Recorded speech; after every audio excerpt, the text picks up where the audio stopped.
The Las Vegas Raiders. The most disappointing end to an era I've ever seen, as Derek Carr has moved on to New Orleans. His last year in Las Vegas was not a great year. But new identities coming through and potentially new hopes for the franchise, a new quarterback, and the keeping of a very great running back and wide receiver duo. The Raiders look to hopefully make some surprises for the postseason next year. But as for fantasy football, is this team still a top dog in the whole fantasy game? Let's find out.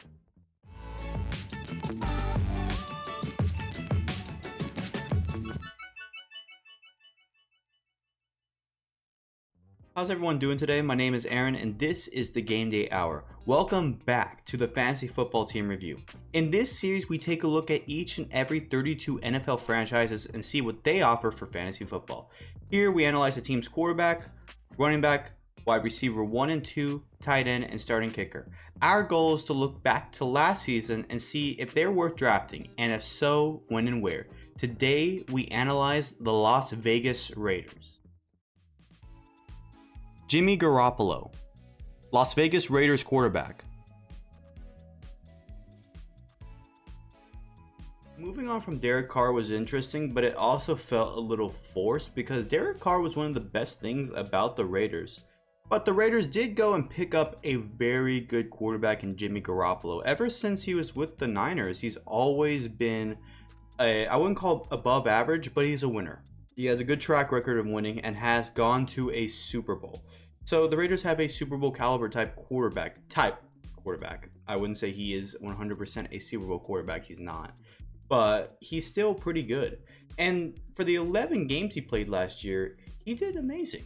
He had 207 completions, which was 25th, to 308 attempts, that was 28th.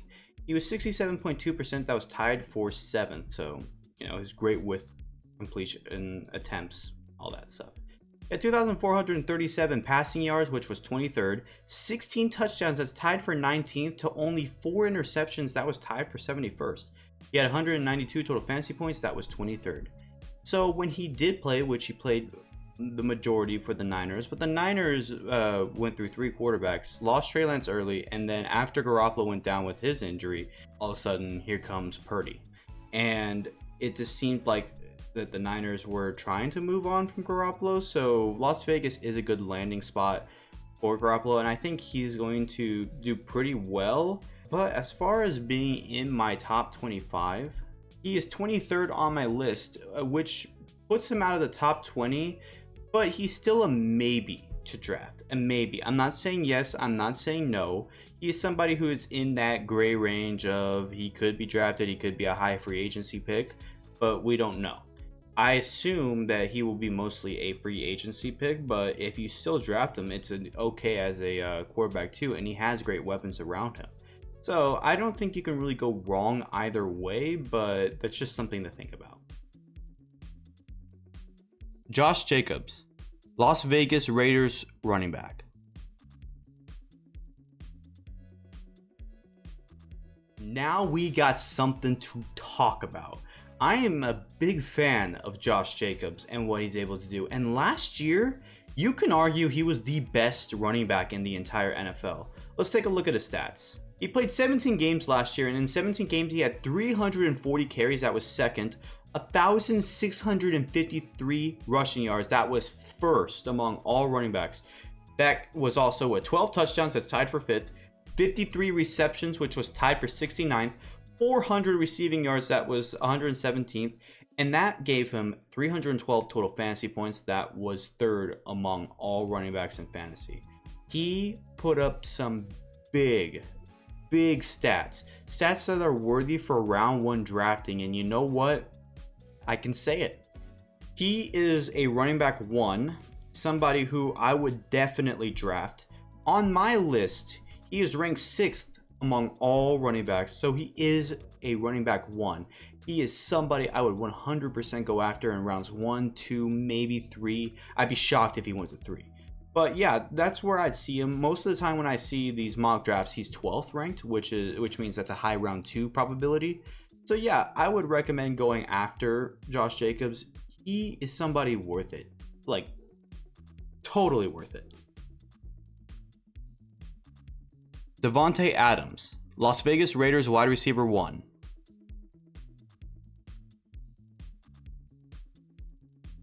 And one of the bigger moves in free agencies happened last season with Davante Adams. For a while he was a Packer, and after one season with the Raiders, he put up some monstrous stats again. So let's take a look. He played 17 games, and in those 17 games he had 100 receptions, which was 9th, 1,516 receiving yards, that's 3rd, 14 touchdowns, which is 1st, and that had 329 total fantasy points, which was 3rd. So you didn't lose a step. He still put up some fantasy wide receiver 1 numbers, and it completely stands with where he is right now on the rankings. I have him as the 4th best wide receiver in the league, and because of that, he is somebody I would absolutely draft. He is a round 1 and 2 prospect, and if you're looking for somebody who's going to get in the end zone very often, he is the leader in end zone touchdowns as a wide receiver. So if that's what you're looking for, he is one of the best players in the league for that. Otherwise, he's still an incredible round 1, round 2 prospect for yards as well. So he has both mantles secured. Just go after him. Jakobi Meyers, Las Vegas Raiders wide receiver 2. One of the acquisitions made last year was also picking up Jakobi Meyers from the New England Patriots. And the thing is, with wide receivers from the Patriots, I haven't always been feeling like up to the fantasy challenge for them because I don't really look at them as high fantasy prospects often, but maybe things change now that he is in Vegas. Let's see his stats from last year. He played 17 games for the Patriots last year, and for those 17 games he had 67 receptions, which is tied for 39th, 804 receiving yards, that's 37th, 6 touchdowns, that's tied for 24th, and he had 179 total fantasy points, that was tied for 27th. So again, not big numbers. I wasn't impressed with all those stats because I felt like, you know, the Patriots could have done more, and I just felt like they didn't do enough with him. And because of that, he is literally 50th. I have him ranked 50th on my list. I need to see more, so that means he's somebody I would technically not draft, but still be a high free agency pickup. So maybe he starts to get it going throughout the year, but right now he's not draftable for me. I need to see a little bit more, and I get that I say that for the Patriots, wide receiver core, even though there's some people I would draft for the Patriots in their wide receiver core, but that's besides the point. I need to see more from Meyers in his first year with the Raiders. Austin Hooper, Las Vegas Raiders tight end.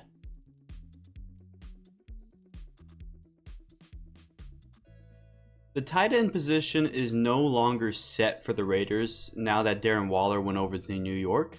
So there's 2 wide receivers right now being talked about. Those 2 wide receivers are Austin Hooper and Michael Mayer, the rookie from Notre Dame. But right now, Austin Hooper seems to be the one that's going to be starting. So because of that, we're going to take a look at his stats and see what they did last year. He played 17 games last year, and in those 17 games, he had 41 receptions, which was tied for 98th. 444 receiving yards, which was tied for 99th, 2 touchdowns, that's tied for 111th, and 89 total fantasy points, that was 25th, all with the Titans last year.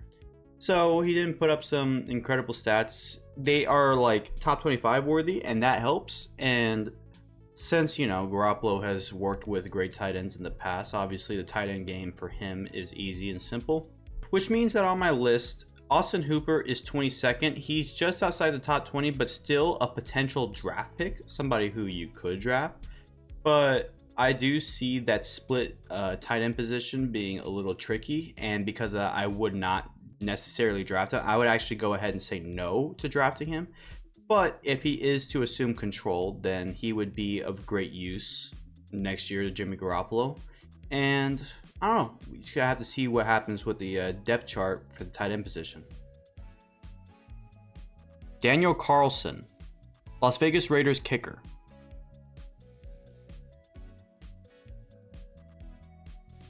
Last year I drafted Daniel Carlson as my kicker, and for good reason. Carlson is a beast kicker, and his stats last year were still very, very good. He played 17 games last year. In those 17 games, he was 34 for 37 in maiden attempted field goals. That's 91.9%, which is tied for 9th. He was 97.2% from extra point percentage, which is 16th. His long was 57th, which was tied for 13th, and he had 137 points. That left him with 159 total fantasy points, which was 2nd. He is electrifying, and the more the Raiders get in the field goal range, the more effective he becomes. He is somebody you're going to want on your team. As a matter of fact, I have him ranked really, really high. He is the 2nd best kicker on my list behind Justin Tucker, which means he's somebody I would 100% draft again. And I would see him being picked in at least the round 7 through 11. And that's mostly because kickers get drafted pretty late, but he's somebody who could be drafted early if you're also going with defense in the middle rounds. And it would just help with position, balance at each position, which would be really good. And he's somebody who's going to be on almost every single depth chart that is in the draft. He will 100% be drafted all the time. And that'll do it for today's episode. The Raiders are a pretty exciting lineup to look at, so give them some consideration going forward. I think there's going to be a lot of great draft picks. Jacobs, Adams, Carlson. I think they're all amazing and worth drafting. So I hope you guys enjoyed this video, and if you do, please leave a like, comment down below, and subscribe. The next video will be of the Los Angeles Chargers, which is another team I'm looking very much forward to. Please go follow me on Facebook, X or Twitter or X, and Instagram, just so you can see when my content comes out. And I also put tags on there so that certain groups, depending on who you're a fan of and who you follow, you'll be able to see your team's videos go out, and hopefully you can find it on any of those websites. So again, hope you guys enjoy this, and that's it for me. So have a great day, take care, and goodbye.